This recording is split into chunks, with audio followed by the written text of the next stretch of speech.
Imagine believing that the woman who gave birth to you is the one who took the life of the man you loved most in this world. That's the reality Haley Seal has had to live with for 23 years. On a Sunday afternoon in July 2002, Mike Sisco and his girlfriend Karen Harkness were found dead in their bedroom in Topeka, Kansas. There were no signs of forced entry, no missing property, just two innocent people brutally murdered. But the most shocking part wasn't the crime itself, but the fact that the victim's daughter believed her own mother was the killer. How could a 17-year-old suspect the woman who brought her into this world? Why would a case require 3 separate trials to resolve? And can someone be convicted based solely on circumstantial evidence? This is a story about family bonds and betrayal, about courage and sacrifice, about a long journey seeking justice in the shadows of doubt. Because in the end, no matter how long it takes, the truth always finds a way to surface, and justice will be served. In the summer of 2002, Kansas was experiencing the typical sweltering days of the American Midwest. On Sunday, July 7th, the blazing afternoon sun beat down on the peaceful city of Topeka. No one could imagine that within a few hours, a horrific discovery would shake not only this city, but capture the nation's attention for over 2 decades. Harold Worswick, a 65-year-old man with thinning gray hair and kind eyes, was driving his old car toward the south side of town. He had a habit of visiting his daughter Karen Harkness on weekends, especially knowing she was in a serious relationship with Mike Sisco. As a father, Harold always wanted to make sure his daughter was happy and safe. Karen's house sat in a quiet residential neighborhood, surrounded by tall oak trees and neatly trimmed lawns. This was where she had built her new life after her divorce, a place where she could find peace and love with Mike. Harold parked in front of the house and immediately sensed something was wrong. Usually, Karen would always greet him from the window or come to the door to welcome him. Today, the house was unnaturally silent. He walked up the wooden steps to the front door and knocked. No response. He called his daughter's name but only heard the echo of his own voice. A feeling of unease began creeping into Harold's mind. As a father who had spent years worrying about his child, he had a strong intuition that something very wrong was happening. Harold walked around the house and discovered the sliding door at the back was open. This wasn't like Karen. She was always careful about security, especially after starting her relationship with Mike and knowing about the troubles with his ex-wife. He called his daughter's name again as he entered the house, but still only silence answered him. Inside the house, everything appeared normal. There were no signs of break-in or ransacking. Family photos still stood on shelves, the TV remained in its usual spot, and valuable items lay untouched. But this silence had something terrifying about it, a type of quiet that Harold had never felt in the house that was always filled with his daughter's laughter. With his heart pounding, Harold headed toward the stairs leading down to the basement, where Karen had designed the master bedroom. His footsteps echoed on the wooden steps as he slowly descended. The late afternoon light filtered through a small window, creating ghostly streaks of light in the semi-darkness. When Harold reached the bottom of the stairs and looked toward the bedroom, his world suddenly collapsed. The scene before him exceeded the worst nightmare any father could imagine. Karen, his 53-year-old daughter whom he cherished, lay on the bed in an unnatural position. Immediately, he knew she was no longer among the living. Beside Karen was Mike Sisco, the 47-year-old man she was planning to marry. Mike, with his open future plans and warm smile that Harold had learned to love, now lay motionless. Both were wearing sleepwear, showing they had been attacked while sleeping peacefully in the safety of their own home. Harold stood frozen for several seconds, his brain trying to process the horrific scene before his eyes. Then, a father's instinct took over, and he frantically searched for the phone. With trembling hands, he dialed 911, his voice choking as he described to the dispatcher the situation he had just discovered. The emergency call recording captured the ultimate anguish in Harold's voice. He reported finding his daughter and her boyfriend lifeless, requesting police and ambulance immediately. While waiting, he couldn't leave the scene, but also couldn't bear to look long at the heartbreaking sight. When the first responders and police arrived, they quickly determined this was a serious criminal case. The scene was immediately sealed off, and Harold was taken from the house to give detailed testimony about discovering the victims. Detective Richard Valla, a veteran officer with the Topeka Police Department with over 20 years of experience in serious cases, received the alert call at 2 o'clock in the afternoon. This wasn't the first case he had handled, but something about this situation made him feel uneasy right from hearing the initial report. 2 victims found in their private bedroom with no signs of break-in.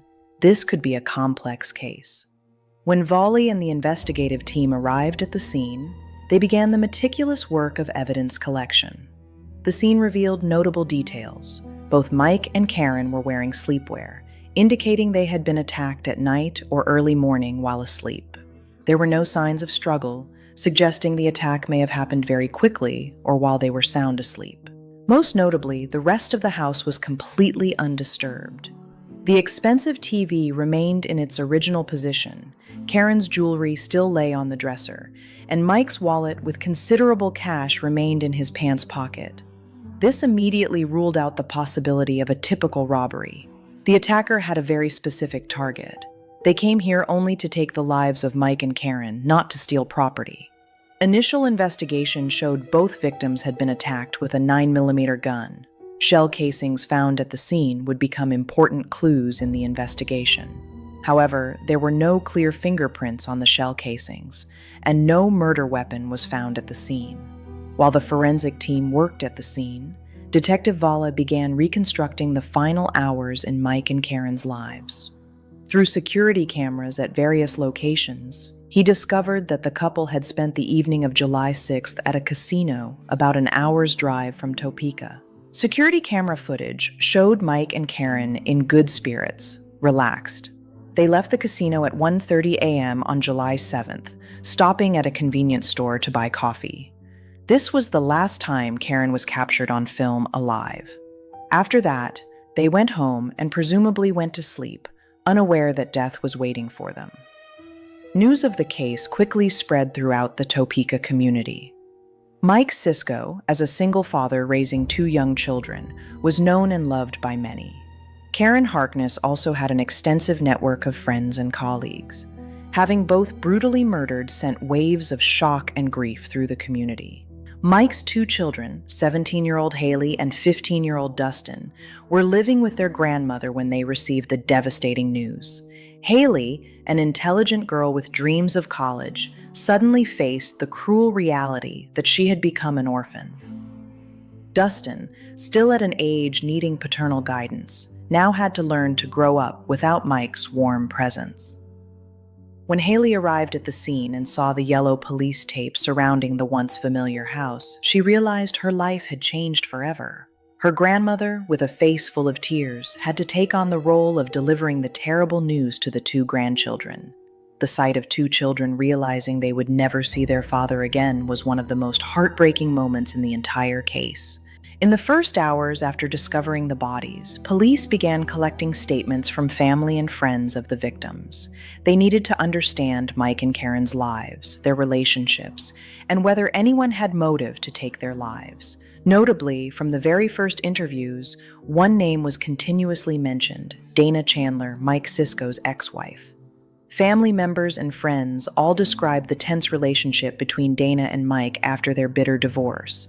They told of harassing phone calls, Dana's unexpected appearances at Mike's house, and Mike's growing concern about his ex-wife's behavior. However, there was one major problem with this hypothesis. Dana Chandler lived in Denver, Colorado, about 8 hours' drive from Topeka. How could she have been present in Kansas on the night of the crime and then returned to Colorado without anyone knowing? This would become one of the central questions of the investigation for years to come. As the sun set on July 7, 2002, the crime scene was still being meticulously examined. The first clues had been collected, but many questions remained unanswered. Who had taken the lives of Mike Sisco and Karen Harkness? Why? And how could the perpetrator disappear without leaving a trace? This was just the beginning of a 23-year journey seeking justice, a journey that would divide families, challenge the legal system, and ultimately lead to one of the most controversial cases in Kansas judicial history. In the first days following the crime, the Topeka Police Department became a relentless investigative machine. Detective Richard Valla, a 50-year-old man with 2 decades of experience in the field, knew he was facing one of the greatest challenges of his career. This wasn't a simple robbery or a crime of passion. Someone had specifically planned to take the lives of Mike Sisco and Karen Harkness. Volley established a command center at the police station where maps, crime scene photos, and timelines were spread across large whiteboards. He knew that the first hours after a crime were the most crucial. Evidence could be lost, witnesses could forget details, and traces could fade with time. The forensics team had worked through the night at the crime scene, collecting every possible clue. They photographed every corner of the house, took samples from every surface that could contain fingerprints, and carefully packaged each shell casing found. This work required absolute precision. One small detail missed could be the key to solving the entire case. Initial analysis showed the perpetrator had used a 9mm handgun. Ballistics experts determined that all bullets were fired from the same weapon, indicating only one attacker. The position of the shell casings showed the killer had stood at the bedroom doorway, firing down at the bed where the 2 victims lay sleeping. Most disturbing was the complete absence of any defensive wounds on Mike or Karen. This meant the attack had happened very quickly, or they had been completely caught off guard in their sleep. There were no defensive injuries on their hands or arms, no signs of furniture being knocked over in a struggle. This was a cold, calculated execution. As the investigative team expanded their search, they discovered another important detail. There were no signs of forced entry. All windows remained intact. Locks weren't broken. The sliding door at the back, where Harold had entered the house, could have been opened from inside, or the perpetrator knew how to enter the house without breaking locks. Valla began building a timeline for the night of the crime. From security camera footage at the casino, he knew that Mike and Karen had returned home around 2 a.m. Witnesses confirmed hearing no gunshots during the night, but this didn't mean much since the area had few houses spaced far apart.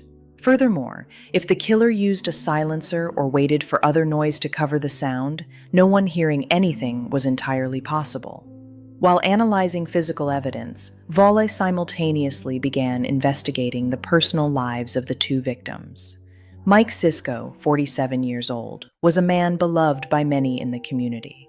He worked for a local company and was described by colleagues as reliable and sociable. After his divorce from Dana Chandler, Mike had focused on raising his 2 children and building a new life. Karen Harkness, 53 years old, had also gone through a divorce and was seeking new happiness with Mike. She worked in administration and was known by everyone as a gentle, caring woman. The relationship between Karen and Mike had developed over 4 years, and they had plans to marry in the near future. Notably, both had experienced difficult divorces before. Mike particularly had to deal with a bitter divorce from Dana Chandler, which included fierce disputes over child custody and property. Mike's close friends described Dana as a woman with abnormal behavior after the divorce, frequently harassing Mike with phone calls and unexpected appearances at his house. Mark and Kathy Boots, Mike's closest friends as a married couple, provided important information about the tension leading up to the crime. Mark recounted that in Mike's final months, he had expressed growing concern about Dana's behavior. She would call at strange hours, sometimes just to remain silent when Mike picked up the phone. Kathy recalled the last time Dana appeared at Mike's house in the spring of 2002. She had come to discuss moving back in together, with the reason that the 2 children were growing up and needed both parents. Mike had firmly refused, explaining that he had future plans with Karen and didn't want to return to a failed marriage. Particularly concerning was the conversation Mark remembered from a fishing trip just 9 days before Mike was murdered. While sitting by the quiet river, Mike had confided in his closest friend about the real fear he was feeling. Mike told Mark that he believed Dana might do something extreme to prevent him from marrying Karen. The last words Mike spoke to Mark that day still haunt his friend to this day. Mike had turned to look at Mark with eyes full of worry and said that if anything happened to him, Mark needed to know who was responsible. He specifically named Dana Chandler and asked Mark to promise he would tell this story to police if necessary. This testimony from Mark Boots became one of the most important clues in the initial investigation. It showed that Mike wasn't just worried about Dana, but had a specific feeling that she could pose a danger to his life. This wasn't a vague fear, but a grounded concern based on behavior Mike had observed. When Volley dug deeper into Dana Chandler's history, he discovered a complex picture of a woman who seemed unable to accept the end of her marriage. Divorce records showed a prolonged legal battle with back-and-forth accusations about inappropriate behavior and custody disputes.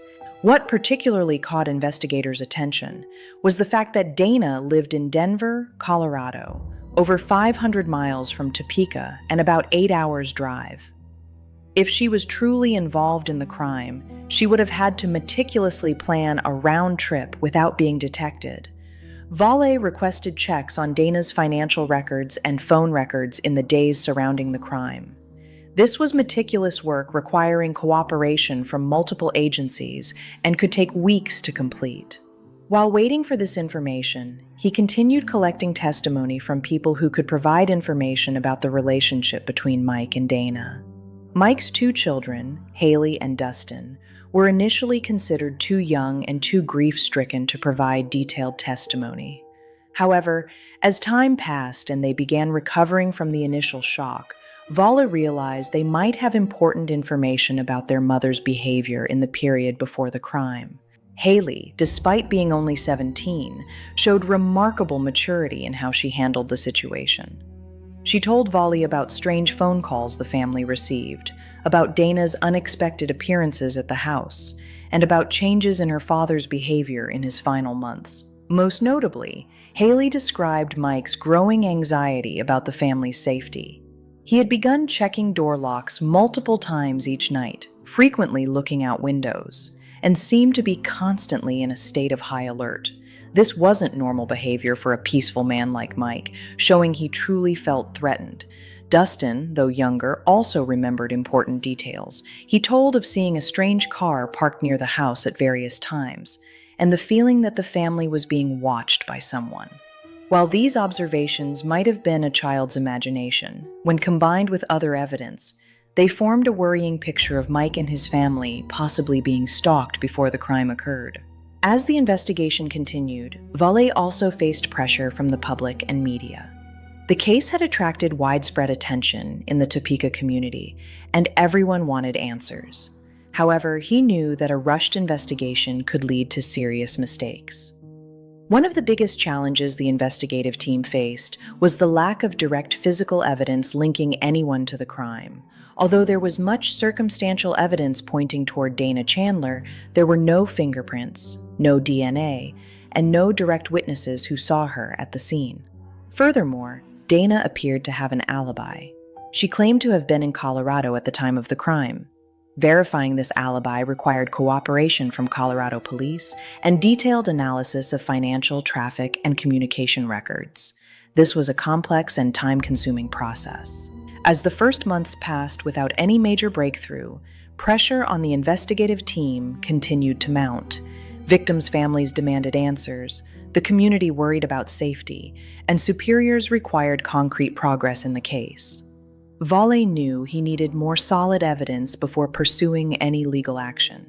Charging the wrong person would not only be a disaster for justice, but could also ruin the entire case and allow the real perpetrator to escape. Throughout the following years, the case became an obsession for Volley and his team. They pursued every lead, re-interviewed witnesses multiple times, and continuously searched for new evidence that could break the deadlock in the investigation.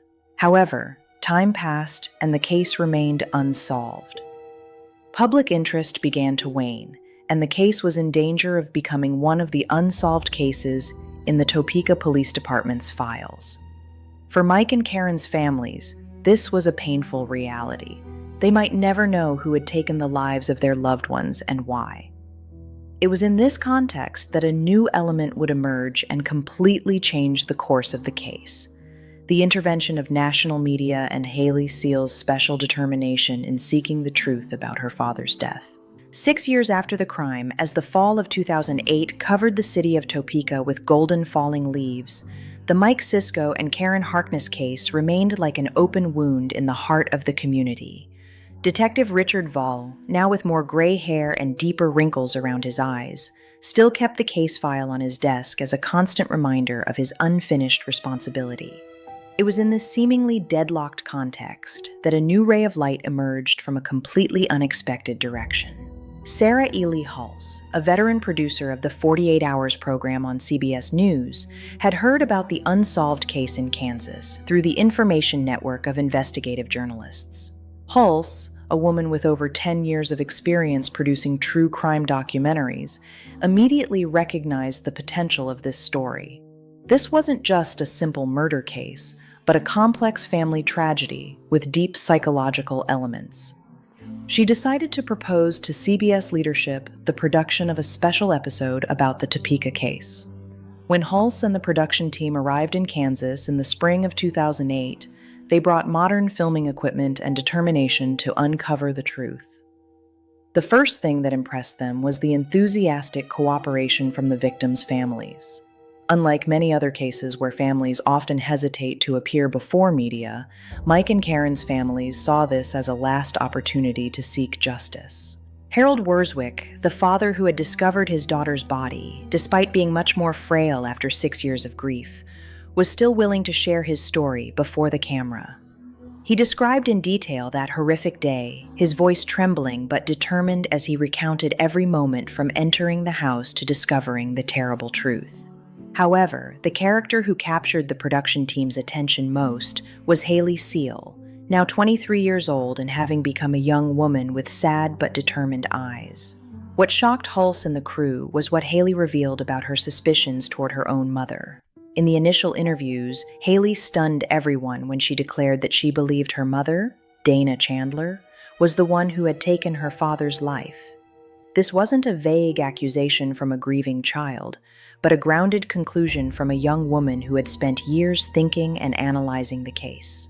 Haley told the CBS crew about what she had experienced in recent years, not just the pain of losing her father, but also the complex psychological struggle with suspecting the woman who gave birth to her.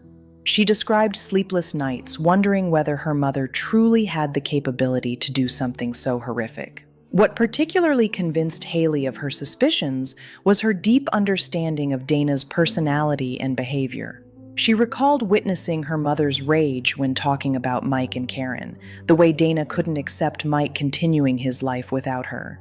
Haley described her mother as a woman obsessed with control, unable to let Mike escape her influence. But the most notable aspect of Haley's story was the bold decision she made after the first 48 Hours episode aired. She decided to become an amateur detective, using the mother-daughter relationship to gather evidence for police. Haley's plan was simple but risky. She would secretly record conversations with her mother, hoping Dana would reveal information that could help solve the case. This was a decision requiring extraordinary courage from a young woman. She was willing to sacrifice her relationship with her birth mother to seek justice for her father. Haley began carrying small recording devices during meetings with Dana. She had to learn how to guide conversations subtly, encouraging her mother to talk about the case without making Dana suspicious about the true motives behind these questions. This was a complex psychological game between mother and daughter, where family bonds and suspicion intertwined painfully. In the recorded conversations, Haley patiently asked questions about Dana's alibi, about where she might have been on the night of the crime, and about Dana's feelings toward Mike and Karen. She learned to read changes in her mother's tone, moments of silence that could carry meaning, and contradictory answers that might reveal the truth. One of the most important conversations was recorded in the winter of 2009, when Haley directly asked her mother whether Dana knew anything about Mike and Karen's deaths. In this recording, Dana denied all involvement, but also revealed strange details about her location on the night of the crime, details she had never mentioned before. Particularly noteworthy was Dana's emotional reaction when discussing the case. Instead of showing grief or shock as one would expect from an ex-wife, Dana seemed to focus more on protecting herself and creating distance from the crime. She didn't ask about case details, didn't express concern about the perpetrator still being free, but instead seemed to know more than an innocent person should know. In one particularly recorded conversation in the spring of 2010, Dana admitted to her daughter that she had once thought about harming Mike. This was a breakthrough moment in Haley's unofficial investigation. Although Dana quickly retracted her words and explained that these were just fleeting thoughts during anger, this admission had been clearly recorded. The 48 Hours crew also discovered other important clues when investigating Dana's possible journey from Colorado to Kansas. They discovered that Dana had purchased 2 5-gallon gas cans on July 6, 2002, the day before the crime occurred. This reserve gas purchase could have allowed her to make the round trip without stopping at gas stations, where she could have left traces. Furthermore, more detailed investigation of Dana's alibi showed there was a 27-hour period when no one could confirm her location. This was enough time to make the trip from Denver to Topeka, commit the crime, and return to Colorado. Although this was still only circumstantial evidence, it seriously undermined Dana's alibi story. When the first 48 Hours episode about the case aired in October 2008 with the title Haunted, it created a wave of national interest. The program not only presented available evidence, but also called on the public to provide additional information. Particularly notable was that the program publicly named Dana Chandler as the prime suspect, transforming the case from a local mystery into a nationally followed story. The program's impact was immediate and far-reaching. The Shawnee County District Attorney's Office received hundreds of phone calls from viewers, some providing potentially useful information about the case. More importantly, pressure from the public and national media attention forced officials to reconsider whether prosecution should proceed. Chad Taylor, the newly elected Shawnee County District Attorney in 2009, found himself facing one of the most important decisions of his career. Taylor, a dynamic lawyer with experience handling complex cases, had spent months studying the case file and consulting with experts. Unlike his predecessor Robert Hecht, who had decided not to prosecute due to lack of evidence, Taylor believed that the overall circumstantial evidence was strong enough to present to a jury. He recognized this would be a difficult case: no DNA, no fingerprints, no direct witnesses. But he believed that Dana's motive, opportunity, and behavior formed a compelling picture. Taylor's decision was further reinforced by special cooperation from Haley Seal. The recordings she had secretly collected formed an important part of the evidence. Although a daughter secretly recording her birth mother was a heartbreaking situation from a legal standpoint, these recordings were completely legal since Haley was a participant in the conversations. The continued interest of 48 Hours also played an important role in maintaining pressure on law enforcement officials. The program produced a second episode, continuing to explore new aspects of the case and following the investigation's progress. The continuous presence of reporters and cameramen reminded everyone that the case remained unsolved and justice had not been served. In the summer of 2011, after 3 years of preparation and consideration, Chad Taylor finally made the historic decision. He would prosecute Dana Chandler for first-degree murder. This was a decision requiring considerable political courage, because if it failed, it could end his career and leave a stain on the district attorney's office. The plan to arrest Dana was executed with maximum care. Investigators had monitored Dana for weeks to determine her habits and location. They discovered she was staying in Oklahoma visiting relatives. This was considered an ideal opportunity to make the arrest without creating a dangerous situation. On July 24, 2011, in the scorching heat of an Oklahoma summer with temperatures reaching 112 degrees Fahrenheit, a federal team consisting of police from Kansas, Oklahoma, and the FBI carried out one of the most watched arrests in Kansas crime history. Dana was driving on the highway when police cars surrounded her and forced her to stop in an Arby's restaurant parking lot. This scene unfolded under the blazing midday sun, with dozens of police wearing bulletproof vests, pointing guns at a 51-year-old woman sitting in her car. What was special about this arrest was the presence of the 48 Hours crew, who had been permitted to film the entire process. This was one of the rare times that a major arrest was recorded from beginning to end by national media. The image of Dana Chandler with hands cuffed behind her back, being put into a police car under the gaze of dozens of cameras, became an icon of the case. Even Chad Taylor was present at the arrest scene, showing the personal importance he attached to this case. He had brought a gun and worn body armor, ready to participate directly in the arrest if necessary. This was unusual behavior for a prosecutor, showing his personal level of commitment to bringing Dana to trial. When news of Dana Chandler's arrest spread, it created opposing reactions in the community. Mike and Karen's families expressed relief that finally someone would face consequences for this horrific crime. However, there were also skeptical voices about whether the evidence was strong enough to lead to a conviction. For Haley Seal, seeing her birth mother arrested was a moment full of conflicted emotions. On one hand, she felt relieved that finally the justice system had acted. On the other hand, this was the woman who had given birth to and raised her, and witnessing Dana in such a state still caused deep pain. When Dana Chandler was brought back to Kansas to face charges, a new chapter in this story began. 9 years after the crime, finally someone would have to stand before a court to answer for the deaths of Mike Sisco and Karen Harkness. But this was only the first step in a long and complex legal journey that would last more than another decade. The Shawnee County Courthouse in March 2012 became the center of national attention as Dana Chandler's trial officially began. The large courtroom with its oak wooden benches was filled with family members, reporters from across the country, and local residents who had followed the case for over a decade. Jockey Spradling, the Shawnee County Assistant District Attorney tasked with leading the prosecution, entered the courtroom with the confidence of a veteran lawyer who had won many difficult cases. Spradling, a 40-year-old woman with short brown hair and sharp eyes, had spent over a year preparing for this trial. She knew this would be the greatest challenge of her career. Spradling's strategy was built on 3 main pillars: motive, opportunity, and post-crime behavior. She had no direct physical evidence, but she believed the overall picture she would paint would be convincing enough for the jury to convict Dana. This was a major legal gamble, but Spradling had previously succeeded with cases based entirely on circumstantial evidence.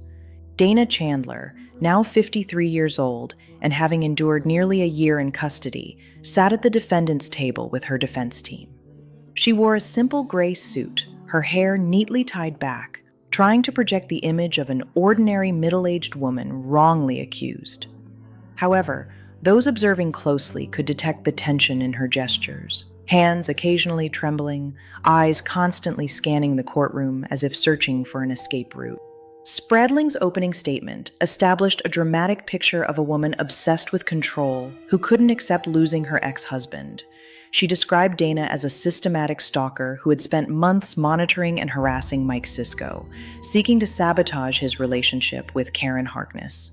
The prosecutor presented detailed information about the bitter divorce between Dana and Mike, with prolonged disputes over property and child custody. Spradling emphasized that Dana couldn't accept Mike continuing his life without her, especially when he planned to marry Karen.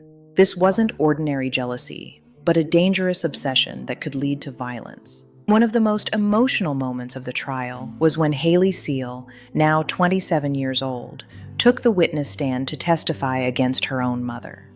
The sight of a young woman facing the woman who had given birth to and raised her to accuse her mother of taking her father's life was one of the most heartbreaking moments in Kansas court history. Haley, with a trembling but determined voice, recounted what she had witnessed in the years following her parents' divorce. She described Dana's increasingly abnormal behavior: midnight phone calls, unexpected appearances at Mike's house, and obsession with monitoring every activity of her ex-husband. Most importantly, she presented the recordings she had secretly collected, where Dana admitted to once thinking about harming Mike. Dustin Sisco, Haley's brother, though only 20 years old, also provided important testimony. He recalled seeing his mother in states of extreme rage when talking about his father and Karen, times when Dana threatened to do everything to prevent the upcoming marriage. The testimony of these two children painted a frightening picture of a woman gradually losing control. Spradling also presented evidence that Dana had purchased 2 5-gallon gas cans on July 6th, the day before the crime occurred. She argued this was evidence that Dana had planned the trip from Colorado to Kansas without needing to stop at gas stations, where she could have left traces through security cameras or credit card transactions. However, the biggest weakness in the prosecutor's argument was the lack of direct physical evidence. There was no DNA from Dana at the crime scene, no fingerprints on the murder weapon because the weapon was never found, and no witnesses who saw her in Kansas on the night of the crime. The entire case was based on circumstantial evidence and logical inference. Dana's defense team, led by attorney Peter Shields, focused on creating reasonable doubt about Dana's ability to commit the crime. Shields argued that a woman driving alone from Colorado to Kansas at night, carrying out a planned murder, then driving back without anyone noticing, was nearly impossible. Shields also pointed out contradictions in the timeline presented by the prosecution. He questioned how Dana could know exactly when Mike and Karen would be home, how she could enter the house without leaving traces, and most importantly, why she would risk such an action when she knew she would be the #1 suspect. However, during the case presentation, Spradling made several statements that would become the cause of the entire trial's collapse years later. She asserted to the jury that Mike Sisco had requested the court to issue a restraining order against Dana, and Dana had violated this order multiple times. To strengthen her argument, she described in detail how Dana had driven a specific route from Colorado to Nebraska, then back to Kansas. These statements sounded convincing and added weight to the argument that Dana was a dangerous person with a history of violating the law. However, the truth was that these statements were completely unfounded. No restraining order had ever been issued, and there was no evidence of the route that Spradling described. After 10 days of trial with 80 witnesses and nearly 900 pieces of evidence, the jury deliberated for over a day before delivering a guilty verdict on both counts of first-degree murder. Dana Chandler was sentenced to life in prison with the possibility of parole after 50 years. For Mike and Karen's families, this was the moment they had waited for throughout a decade. Haley Seal, despite feeling relief that justice was served, couldn't hide her pain when seeing her birth mother led away in shackles. She had sacrificed her relationship with her mother to seek the truth, and now she had to live with the consequences of that decision. This was a bitter victory, where justice was served but at the cost of completely destroying a family. However, the story didn't end there. 5 years later, in 2017, Dana's new legal team, led by Stacy Schlimmer, discovered serious violations in how Jackie Spradling had conducted the case. Schlimmer, an appeals lawyer with a reputation for meticulous record research, had spent hundreds of hours analyzing every detail of the 2012 trial. What Schlimmer discovered shocked the entire Kansas judicial system. The restraining order that Spradling had asserted to the jury never existed. The route she described was also completely imaginary. These statements weren't simply mistakes, but could be considered intentional deception of the jury. When Schlimmer filed an appeal with the Kansas Supreme Court, she argued that Dana Chandler had never received a fair trial from the beginning. Spradling's conduct had seriously distorted the trial process, creating false impressions in the jury's minds about Dana's level of dangerousness. In 2018, the Kansas Supreme Court issued one of the most shocking decisions in the state's judicial history. The court not only overturned Dana's conviction, but also delivered harsh criticism of Spradling's behavior. The court described what Spradling had done as unacceptable, deceptive acts designed to mislead the jury and court. The consequence of this decision was Jackie Spradling's disbarment in 2022. Her career, once built on the reputation of a fierce prosecutor, collapsed completely. This was a stern warning that prosecutors must adhere to the highest ethical standards, even when facing pressure to win cases. The Supreme Court's decision put Mike Kagay, the new Shawnee County District Attorney, in a difficult position. He could choose to drop the case and let Dana go free, or he could decide to proceed with a new trial with evidence that had been damaged by previous misconduct. Kage, after months of consideration, decided to proceed with a second trial. The second trial began in July 2022, in a completely different atmosphere from the first time. Dana now had a new defense team led by Tom Bath, a veteran lawyer with over 30 years of experience in complex criminal cases. Bath had spent over a year studying the case and building a new defense strategy. Bath's strategy focused on creating reasonable doubt by emphasizing everything that was missing from the case. He systematically listed no DNA from Dana at the crime scene, no fingerprints, no evidence that she had been present in Kansas, and most importantly, no murder weapon. Bath also pointed out errors in the initial investigation. He showed that police had destroyed some DNA evidence without testing it. They had not entered DNA found on shell casings into the national database, and they had not pursued other possible suspects. Prosecutor Charles Kitt, assigned to lead the second trial, acknowledged the limitations in physical evidence, but argued that the case was based on jealousy, rage, and obsession. He presented the same evidence about motive and behavior, but this time without the false statements that had ruined the first trial. One of the most controversial moments of the second trial was the appearance of Terry Anderson, a new witness who had been silent for 20 years. Anderson claimed she had heard gunshots from an apartment a block and a half from the crime scene, and she saw someone who looked like Dana leaving the scene in the dark. However, Anderson's testimony was immediately questioned. Her timeline didn't match other evidence. She had never reported this to police before, and the ability to identify someone from that distance in the dark was highly doubtful. Even some jurors later admitted they had written in WTF, what the FA, in their notes when hearing this testimony. After 6 days of tense deliberation, the jury announced they could not reach unanimity. With 7 votes to convict and 5 to acquit, the court declared a hung jury and ended the second trial without result. This was a major defeat for the prosecution and a temporary victory for Dana.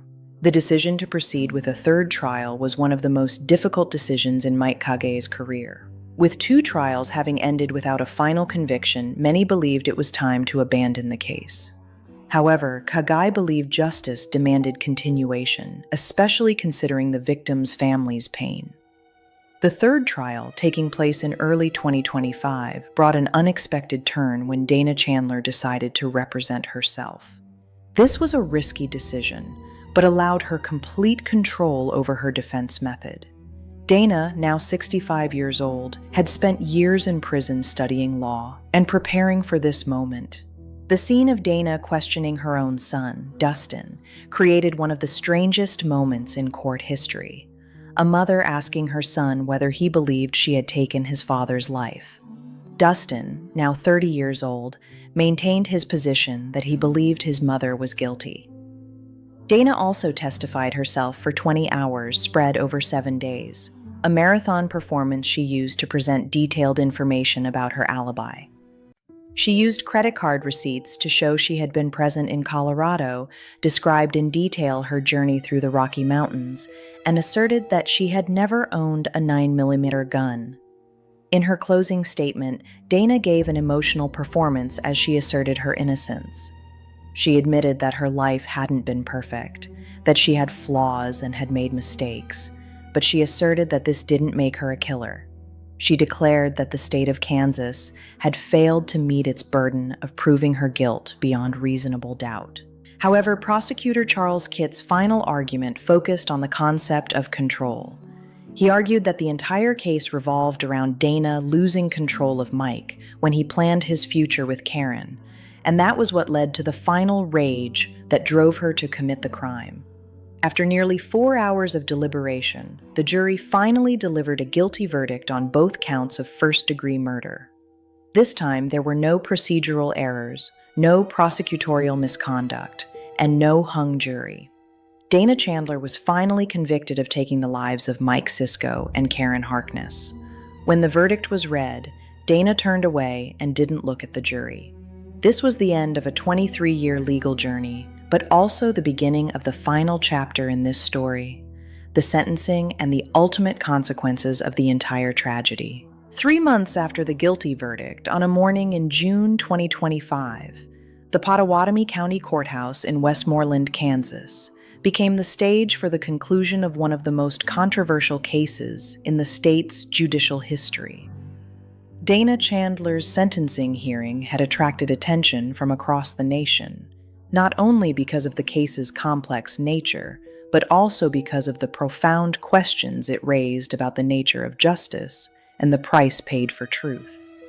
Judge Cheryl Rios, a 50-year-old woman with 2 decades of experience in the Kansas judicial system, entered the courtroom with a solemn expression. She knew that the decision she was about to make would not only affect Dana Chandler's fate, but would also carry symbolic meaning for the families who had endured over 2 decades of suffering. The courtroom benches were filled with faces that had become familiar after years of following the case. Mike Sisco and Karen Harkness's families sat in the front, their faces weathered by time and pain. Behind them were reporters from major news outlets who had followed every development of this story for over a decade and a half.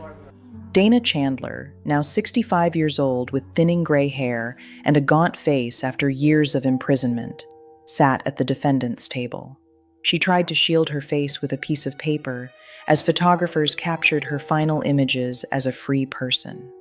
Over the past months, she had prepared for this moment, knowing this might be her last opportunity to speak publicly. The first part of the hearing was devoted to victim impact statements, painful testimonies from those who had lost the most beloved people in their lives.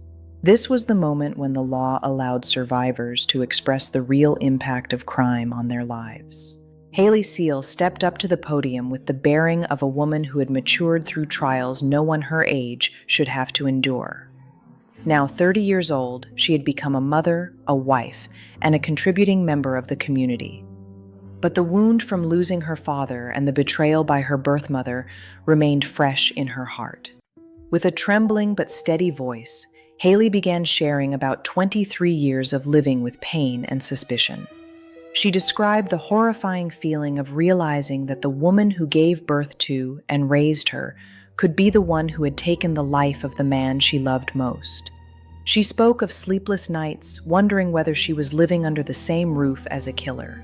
Particularly painful was when Haley described the fear she felt every time she looked at her mother. She said that feeling was like seeing a ghost, a monster under the bed, or a killer in a horror movie. But the difference was, this wasn't a nightmare she could wake up from and forget. This was a reality she had to live with every day. In an emotional moment, Haley looked directly into Dana's eyes and said that she truly saw that woman as an evil killer. She admitted that she hated having to say that. She didn't want to call her birth mother by such terms, but she couldn't continue living in a fantasy world. The truth, no matter how painful, was still the truth. Haley also made a meaningful proposal to Judge Rios. She said that if Dana could admit her guilt and express genuine remorse, she would encourage the judge to show mercy. But if Dana continued to deny and refuse to take responsibility, then she requested the judge apply the maximum penalty allowed by law. As Haley walked past the defendant's table to return to her seat, Dana suddenly stood up and shouted that the judge was looking at her with hostile eyes, shooting sharp arrows in her direction. Dana accused the judge of turning this hearing into a 3-ring circus by allowing cameras and photographers to be present. She declared that she refused to sit there and be treated like a piece of meat. Erin Sutton, Karen Harkness's daughter, next stepped up to share about the impact of losing her mother on her life. With a choked voice, she described her mother's absence as an unfillable hole in her heart and family. She said that part of her soul had been stolen along with her mother, and not a day passed that she didn't think about what had been lost. Sutton asked the judge to impose 2 life sentences without the possibility of parole. She argued that Dana had not only taken the lives of 2 innocent people, but had also devastated the lives of countless others, the children, siblings, and friends of the victims. This crime had created waves of suffering that spread across multiple generations. Other family members also took turns sharing their stories.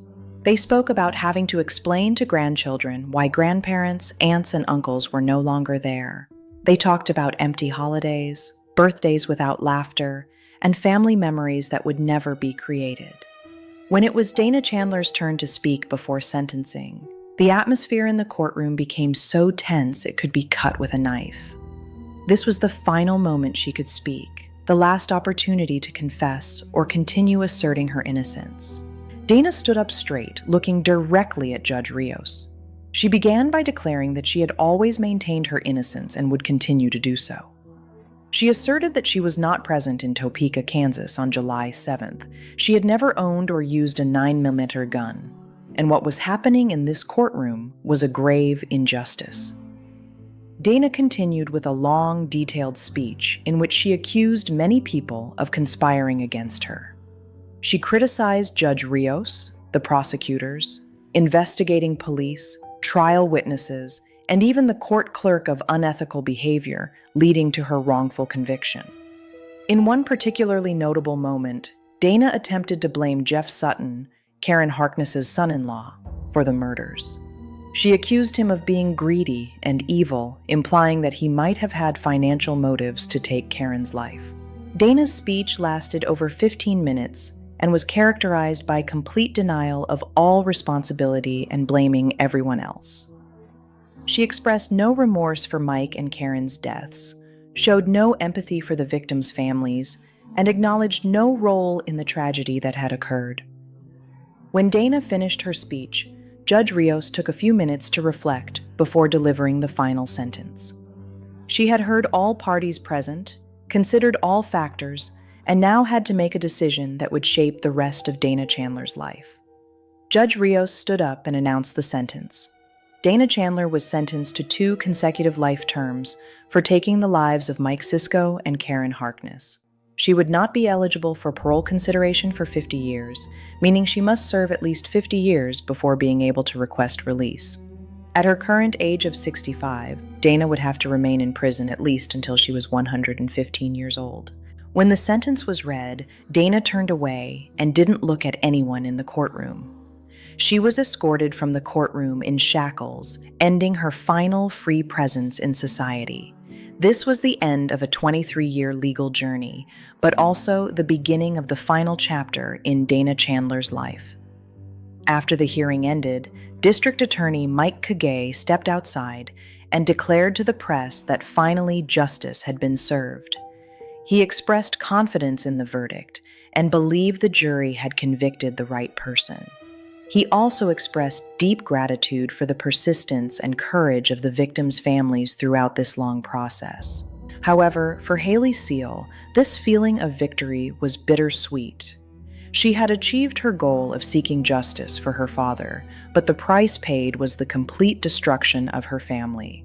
She had lost her father to a horrific crime, and now she had also lost her mother to the consequences of that crime. Brother Dustin and she were now completely orphaned, having to build their lives without guidance from any parent. Haley shared with reporters that she felt relief about the verdict, but she also hoped that the lives lost would not be forgotten.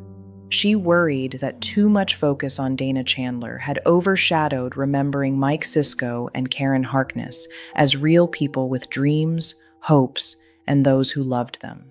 In the days following the hearing, Haley spent time reflecting on the journey she had traveled. She remembered the good moments with her father, Mike, the cheerful, supportive, and encouraging man to her and her brother.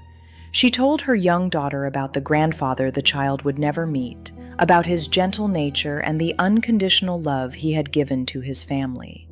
She also remembered Karen Harkness, the kind and accepting woman who had brought happiness to her father in his final years.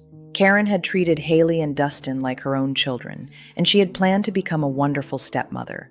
The fact that she was also murdered simply for being in the wrong place at the right time added to the tragedy of the entire event.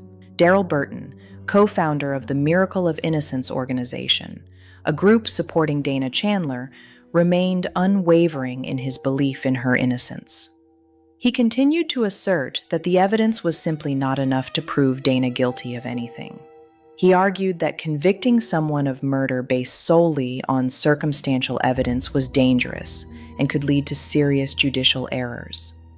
The existence of these opposing viewpoints showed that even after 3 trials and a final conviction, there were still unanswered questions about the case. This reflected the complex nature of cases based entirely on circumstantial evidence, where absolute truth might forever remain a mystery. The Dana Chandler case also raised important questions about the role of media in the judicial system. CBS's 48 Hours program had played an important role in maintaining public interest and creating pressure for prosecution. However, this also raised questions about whether media intervention could inappropriately influence the judicial process. Prosecutor Jackie Spradling's misconduct in the first trial highlighted the importance of maintaining the highest ethical standards in the judicial system. Her disbarment sent a powerful message that deceiving juries and courts would not be tolerated, regardless of how great the pressure to win cases. This case also showed the complexity of family cases, where personal relationships and psychological motivations can lead to violence. The relationship between Dana and Mike after their divorce became an example of how the inability to let go and accept the end of a relationship can lead to catastrophic consequences. Particularly noteworthy was Haley Seal's role in seeking justice for her father. Her decision to secretly record her birth mother required extraordinary courage and sacrifice. She had sacrificed her relationship with her mother to seek truth, and that decision affected her entire life. As Dana Chandler began serving her life sentence, she filed an appeal, continuing to assert her innocence. However, with 3 trials concluded and a final sentence handed down, the likelihood of this appeal's success was very low. She would likely spend the rest of her life in prison, with the only hope that someday new evidence might emerge to exonerate her. For the Topeka community, the conclusion of this case brought a feeling of relief but also emptiness. After over 2 decades of living with an unsolved case, they could now close this chapter. However, the wounds the case had created would take a long time to heal. The Dana Chandler case ultimately became a story about many things: about love and loss, about obsession and revenge, about courage and sacrifice, and about the price paid for justice. It showed that sometimes truth comes at a very high cost, and even when justice is served, the wounds that crime creates may never fully heal. As the sun set over Topeka on the day Dana Chandler was sentenced, a chapter in this city's history had closed. But the lessons from this case, about the importance of truth, about the power of individual courage, and about how one crime can spread consequences across multiple generations, would endure for a long time. This was a reminder that in life, no victory is complete, and sometimes seeking justice requires sacrifices that no one should have to bear.